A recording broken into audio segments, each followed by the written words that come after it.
బ్రహ్మాస్త్రం మన భారతీయ పురాణాలతో ముడిపడి ఉన్న పేరిది. సాక్షాత్తు బ్రహ్మదేవుడే ఈ ఆయుధాన్ని సృష్టించాడని చెబుతారు. ఒక్కసారి ఈ అస్త్రాన్ని శత్రువుపై గురిపెడితే తప్పించుకోవడం అసాధ్యం. అలాంటి శక్తి సామర్థ్యాలున్న అస్త్రమే భారత్ అమ్ముల పొదిలో ఉంది. అదే బ్రహ్మోస్ సూపర్ సోనిక్ మిసైల్. ప్రపంచంలోనే అత్యంత వేగవంతమైన శక్తివంతమైన క్షిపణి ఇది. ఒక రకంగా చెప్పాలంటే ఆధునిక బ్రహ్మాస్త్రం అని దీనికి పేరు. అలాంటి బ్రహ్మోస్ను కొనుగోలు చేయడానికి యుఏఈ ఆసక్తి చూపిస్తోందని రక్షణ వర్గాల సమాచారం.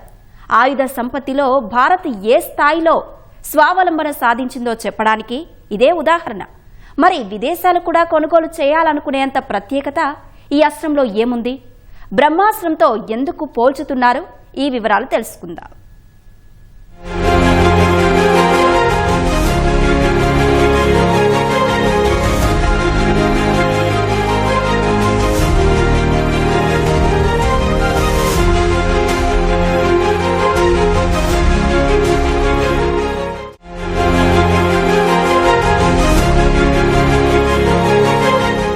తరచూ కయ్యానికి కాలుదువ్వే పాకిస్తాన్. భారత్ను అస్థిరపరచాలని భావించే చైనా. ఈ రెండు సరిహద్దు దేశాలు కావడం, అద్దును దొరికితే ఇరకాటంలో పడేయాలని ప్రయత్నించడం భారత్కు సవాలే. అందుకే ఎప్పటికప్పుడు అప్రమత్తంగా ఉండడంతో పాటు ఆయుధ వ్యవస్థను పటిష్టపరుచుకుంటోంది. రేపన్న రోజున ఏదైనా యుద్ధ వాతావరణం వచ్చినా తగిన సమాధానం చెప్పేందుకు సన్నద్ధమవుతోంది. స్వదేశీ పరిజ్ఞానంతో అత్యాధునిక ఆయుధాలను సమకూర్చుకుంటోంది. అందులో భాగంగానే ప్రపంచంలోనే అత్యంత వేగవంతమైన శక్తివంతమైన super sonic cruise missile BrahMos ను తయారు చేసింది. దేశీయ రక్షణ అవసరాలు తీర్చుకోవడంతో పాటు విదేశాలకు ఆయుధాలు ఎగుమతి చేసే స్థాయికి ఎదిగింది.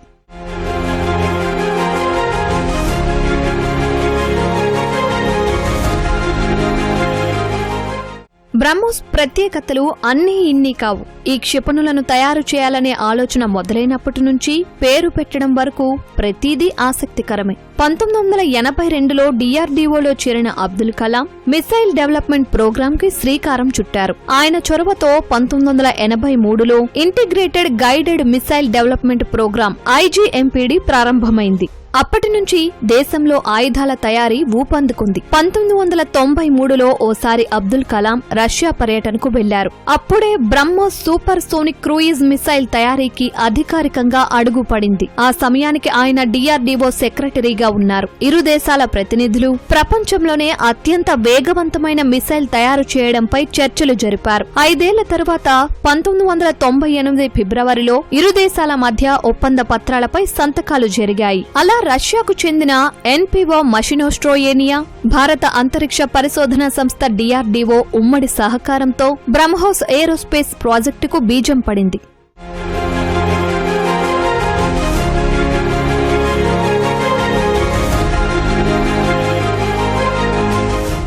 ఈ ప్రాజెక్టుకు బ్రహ్మోస్ అనే పేరు పెట్టడం వెనుక ఒక ఆసక్తికర విషయం ఉంది. భారత్లో బ్రహ్మపుత్ర, రష్యాలో మోస్కోవా అనే ప్రముఖ నదులు ఉన్నాయి. ఇవి రెండు ఆయా వేగవంతమైన శక్తిమంతమైన నదులు. అందుకే ఆ రెండు నదుల పేర్లు వచ్చేలా బ్రహ్మపుత్రలో BRAH, మోస్కోవాలో MOS తీసుకుని ప్రాజెక్టుకి బ్రహ్మోస్ అని నామకరణం చేశారు. ఈ ప్రాజెక్టులో భారత్ వాటా 50.5%, రష్యా వాటా 49.5%. అందుకు సంబంధించి 1999లో కాంట్రాక్ట్ పై సంతకాలు జరిగాయి. ఇందుకోసం Bharat $126.25 million, Russia $123.75 million BrahMos aerospace సంస్థకు కేటాయించాయి. దీంతో 2001 జూన్లో బ్రహ్మోస్ క్షిపణిని విజయవంతంగా పరీక్షించారు. మొదట 290 కిలోమీటర్ల రేంజ్ తో బ్రహ్మోస్ క్షిపణి రూపొందించారు. ఆ తరువాత 450 కిలోమీటర్లకు పెంచారు. 2027 నాటికి మిసైల్ రేంజ్ 900 కిలోమీటర్లు చేరుకునేలా ప్రయోగాలు చేస్తున్నారు. భవిష్యత్తులో 1500 కిలోమీటర్ల దూరంలో ఉన్న శత్రు స్థావరాలను పేల్చేసేలా తయారు చేయాలని లక్ష్యంగా పెట్టుకున్నారు. అందులో భాగంగానే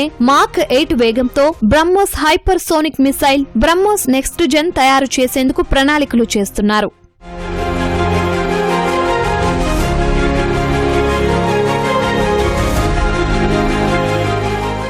ఈ క్షిపణి ప్రత్యేకతలేంటి అనేది చూస్తే ఇది ప్రపంచంలో అత్యంత వేగవంతమైన సూపర్ సోనిక్ మిసైల్. శక్తివంతమైన క్రూయిజ్ క్షిపణి కూడా. 2.8 నుంచి మాక్ 3 వేగంతో ధ్వని కంటే 3 రెట్లు స్పీడ్ గా దూసుకెళ్తుంది. కాస్త వివరంగా చెప్పాలంటే సెకనుకు 1.02 కిలోమీటర్ల వేగంతో వెళ్తుంది. శత్రువులు తేరుకునే లోపే లక్ష్యాలను ధ్వంసం చేస్తుందన్నమాట. ఇందులో స్టెల్త్ టెక్నాలజీ వినియోగించడం వల్ల శత్రువుల రాడార్లకు దొరకదు. ఫలితంగా ఎంపిక చేసుకున్న లక్ష్యాన్ని ఖచ్చితంగా పేల్చేయగల సామర్థ్యం ఈ సూపర్ సోనిక్ మిసైళ్ల సొంతం. 300 కిలోల బరువున్న సాధారణ వార్ హెడ్ ను మోసుకెళ్తుంది. దీనిని భూమి, యుద్ధ నౌకలు, జలాంతర్గాములు, ఫైటర్ జట్ల ద్వారా ప్రయోగించవచ్చు. అందుకే దీనిని మల్టీపర్పస్ లాంచింగ్ మిసైల్ అంటారు. ఇలా లెక్కకు మిక్కిలి ప్రత్యేకతలతో భారత అమ్ముల పొదిలో కీలక అస్త్రంగా ఉంది బ్రహ్మోస్.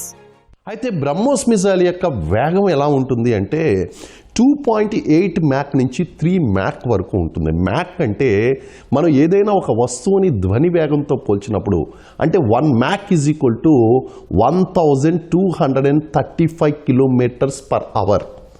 అటువంటిది కనీసం 3 మ్యాక్స్ అంటే సుమారు 3700 కిలోమీటర్ల వేగంతో దూసుకుపోగలిగినటువంటి సామర్థ్యం ఈ యొక్క బ్రహ్మోస్ మిసైల్కి ఉన్నదండి. ఇది ఏ కాన్సెప్ట్ మీద పనిచేస్తుందంటే ఫైర్ అండ్ ఫర్గెట్ అనేటువంటి కాన్సెప్ట్తో.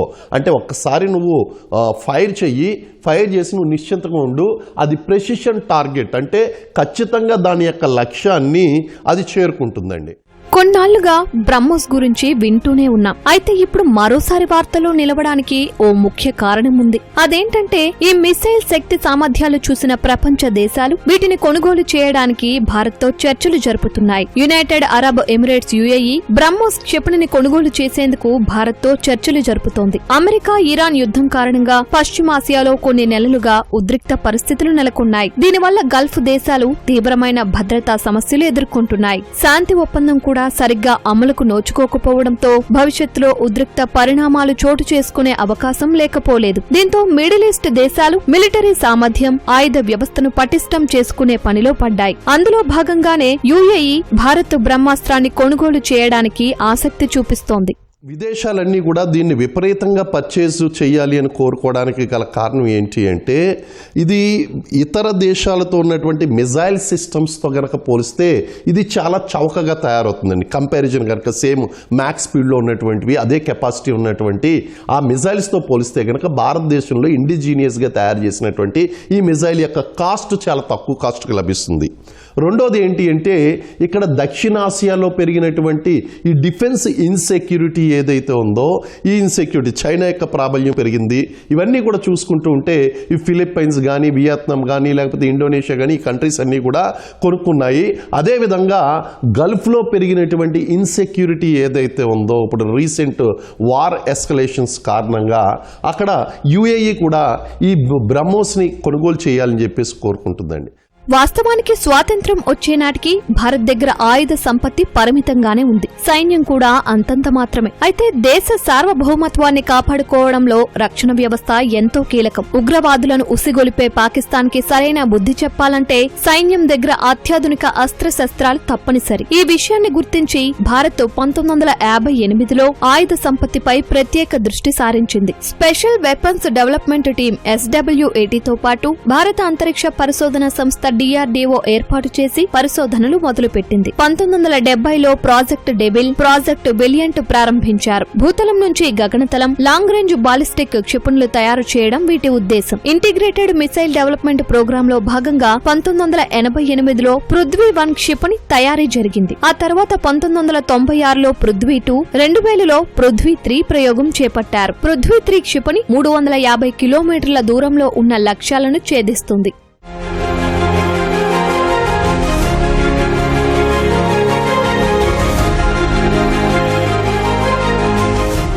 1983లో అగ్ని బాలిస్టిక్ క్షిపణి తయారు చేసింది DRDO. వీటిని అప్గ్రేడ్ చేస్తూ అగ్ని 1, 2, 3, 4, 5తో పాటు అగ్ని P పేరుతో సిరీస్ వారీగా క్షిపణులు తయారు చేసింది. ప్రస్తుతం అగ్ని 5 రేంజ్ 5000 కిలోమీటర్లు. వీటితో పాటు శౌర్య, బరాక్, అస్త్ర, మిషన్ శక్తి, ప్రళయ్, మిషన్ దివ్యాస్త్ర ఇలా ఒక్కొక్కటిగా అమ్ముల పొది ఆయుధాల సామర్థ్యాన్ని పెంచుకుంటూ వచ్చింది భారత్. UAE కంటే ముందు బ్రహ్మోస్ సూపర్ సోనిక్ మిసైల్ కొనుగోలు చేసిన తొలి దేశం దేశం ఫిలిప్పీన్స్. 2022లో $375 మిలియన్ చేసుకున్న ఒప్పందంలో భాగంగా బ్రహ్మోస్ ని ఆ దేశానికి అందించింది భారత్. దీంతో పాటు ఇండోనేషియా, వియత్నాం దేశాలు కూడా ఈ మిసైల్ ని కొనుగోలు చేశాయి. ఇప్పుడు ఆ జాబితాలో UAE చేరనుంది. దీంతో పాటు అర్జెంటీనా, థాయిలాండ్, దక్షిణాఫ్రికా, బ్రెజిల్ వంటి దేశాలు కూడా బ్రహ్మోస్ మిసైల్ కొనుగోలు చేసేందుకు ఆసక్తి చూపిస్తున్నట్లు రక్షణ వర్గాలు చెబుతున్నాయి.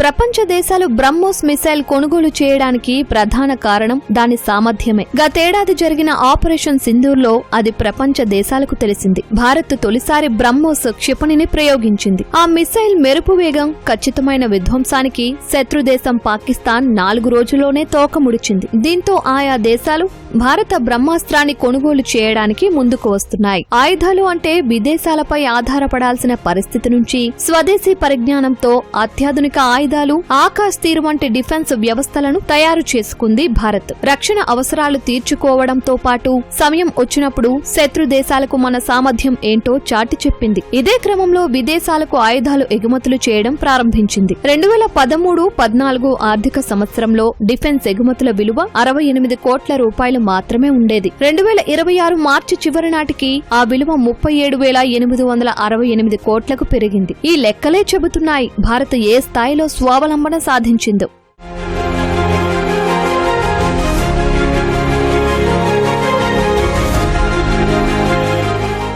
సాధారణంగా ఆయుధాల ఎగుమతి అంటే అందరికీ ముందుగా గుర్తుకు వచ్చేది America, Russia, China, France, Germany వంటి దేశాలు. ప్రపంచ దేశాల్లో ఆయా దేశాల ఆయుధాలే అధికంగా ఉన్నాయి. వాటన్నింటినీ కాదని UAE సహా ఇతర దేశాలు భారత్ వైపు చూస్తున్నాయి అంటే మన ఆయుధాల శక్తి సామర్థ్యాలు ఎలాంటివో ప్రత్యేకంగా చెప్పనక్కర్లేదు. దీన్ని బట్టి చూస్తే భవిష్యత్తులో విదేశీ ఎగుమతుల విలువ మరింత పెరగడంతో పాటు ఆయా దేశాలకు దౌత్య సంబంధాలు మరింత బలపడే అవకాశం ఉంది.